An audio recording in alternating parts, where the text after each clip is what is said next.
টেবিলে খাবার রাখা আছে, খেয়ে নাও। তুমি আবার করতে গেলে কেন মা? আমিই তো করতে পারতাম।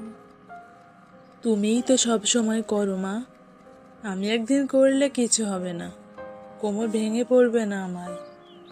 ঠিক আছে, দুপুরে কি রান্না হবে বলো, আমিই কিন্তু করব।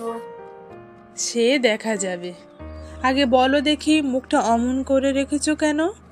খোকা বেরিয়ে যাওয়ার পর থেকেই দেখছি তোমার মুখটা কালো করে আছো। ভাইয়া ফোন করেছিল মা। কি বলছো? কোনো বিপদ হয়নি তো?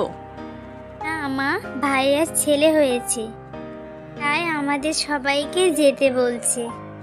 আহ, এ তো খুব ভালো খবর, কিন্তু তার জন্য তুমি মুখ হাঁড়ি করে বসে আছো?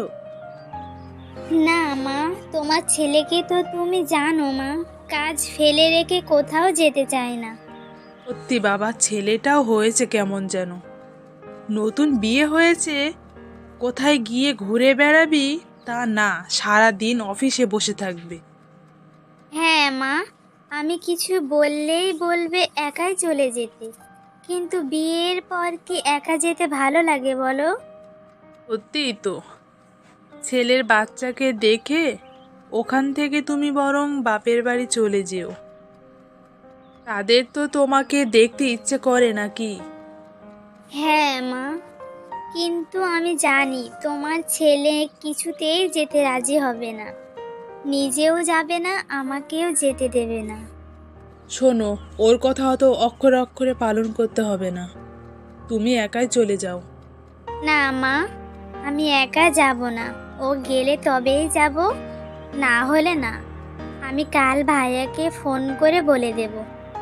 আজ খোকার সাথে কথা বলো, বলবে আমি বলেছি যেতে, দেখো কি বলে। ঠিক আছে, তাই বলবো, কিন্তু আমি জানি সবগুলোই বালি। কি করছো? অফিস থেকে বাড়ি এসেও আমার সাথে 4 ঘন্টা কথা বলবে না, সেইটুকু সময়ও নেই তোমার? আবার কি হলো? সময় শুধু আমার কিছুই হয়নি, তোমার তো সারাদিন শুধু কাজ আর কাজ। তোমার কাজের বাইরে কোনো কিছুর খেয়াল কি রাখো? কেন, কি হয়েছে বলো তো? কতবার বলবো ভাইয়ের ছেলেকে দেখতে যাব? ওহ, তাই বলো। ভালো দেখে একটা জিনিস কিনে নিয়ে যাবে। মানে, তুমি যাবে না? ভাইয়া তো আমাদের 3জনকেই যেতে বললো। বল নাকি? আমার অফিসে কত কাজ জানো, বললেই ছুটি পাওয়া যায় নাকি? দেখো না গো, একটা দিন ছুটি পাওয়া যায় কি? আমার খুব যেতে ইচ্ছে করছে, বেশি দিন থাকার ব্যাপার তো নয়, যাবে আর আসবে। আমি কটা দিন থেকে আসবো। থাকবে মানে? তুমি থাকলে এখানে সংসার চলবে কিভাবে? মা আমাকে থাকতে বলেছে, সেই জন্য। তুমি থাকলে আমাকে জামা গুছিয়ে দেওয়া, ওষুধ দেওয়া, এগুলো কে করবে? আচ্ছা চলে আসবো, তাহলে তুমি চলো। না না, আমার হবে না।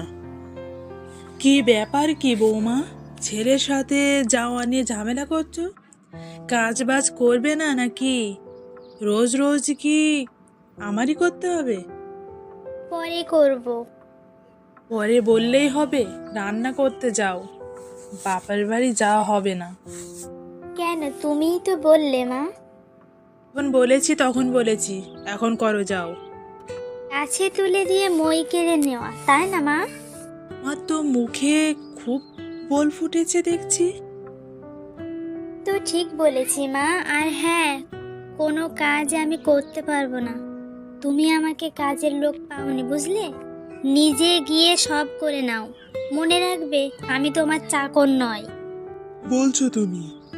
ও, সব বুঝতে পেরেছি, আমার সাথে ষড়যন্ত্র করছো তোমার মা আর তুমি। খোকা, তোর বউকে কতবার বেড়েছে, ঘোড়া দেখলে খোড়া হয়। চলে যা তোরা আমার বাড়ি থেকে, আর আসবি না। কি বলছো কি মা, আমরা কোথায় যাব এখন? মন খারাপ করে বসে আছো কেন? সব ঠিক হয়ে যাবে একটু পরে। কি দরকার ছিল মায়ের সাথে ঝামেলা করা বলো? ওসব নিয়ে তুমি ভেবো না। এহ, তোমার আবার কি? যত সব জ্বালা আমার। হ্যাঁ সেটাই। তোমার হাসিটার ভেতরেও যেন শয়তানি লুকিয়ে আছে। হ্যাঁ একটু পরেই জানতে পারবে। মা, তুমি এখানে কি করে এলে? হ্যাঁ হ্যাঁ, সব আমার আর বৌমার প্ল্যান ছিল। তোমরা পারো বটে। এমন না করলে কি তুই আসতিস খোকা? আজ খুব আনন্দ হচ্ছে ঘুরতে এসে। বলেছ মা, আজ না আসলে হয়তো জানতে পারতাম না। এবার থেকে আসবো, কথা দিলাম। হ্যাঁ রে খোকা, বৌমাকে নিয়ে মাঝে মধ্যে ঘুরতে আসবি, দেখবি সংসারে খুব সুখ থাকবে। ঠিক বলেছ মা, তাই হবে। কাউকে দিও না ব্যথা, ভেঙো না মন। জীবন সফর শেষে চলে যেতে হবে। মানুষের ভালোবাসা কত প্রয়োজন, বুঝবে যেদিন শেষ ফয়সালা হবে। ফয়সালা হবে, ফয়সালা হবে। কার সাথে করো না কো রূঢ় ব্যবহার, আরো যদি টেনে নিও বুকের মাঝার। হাসি মুখে কথা বলো যেন তুমি ভাই, ফুল ছাড়া কারো কাটা ফুটিও না ভাবে। মাশাল্লাহ, খুব সুন্দর হয়েছে। আজ যদি তোমাদের সাথে না আসতাম তাহলে হয়তো আমি কিছুই জানতে পারতাম না। এত আনন্দ হয়তো আমি মিস করতাম। প্রমিস করলাম এবার থেকে আমি তোমাদেরকে ঘুরতে নিয়ে আসবো। হ্যাঁ আর তোমার কাজ? থাক, হয়েছে, আর নয়। ঠিক আছে হয়েছে। খুব খুশি আজ আমি তোমার জন্য।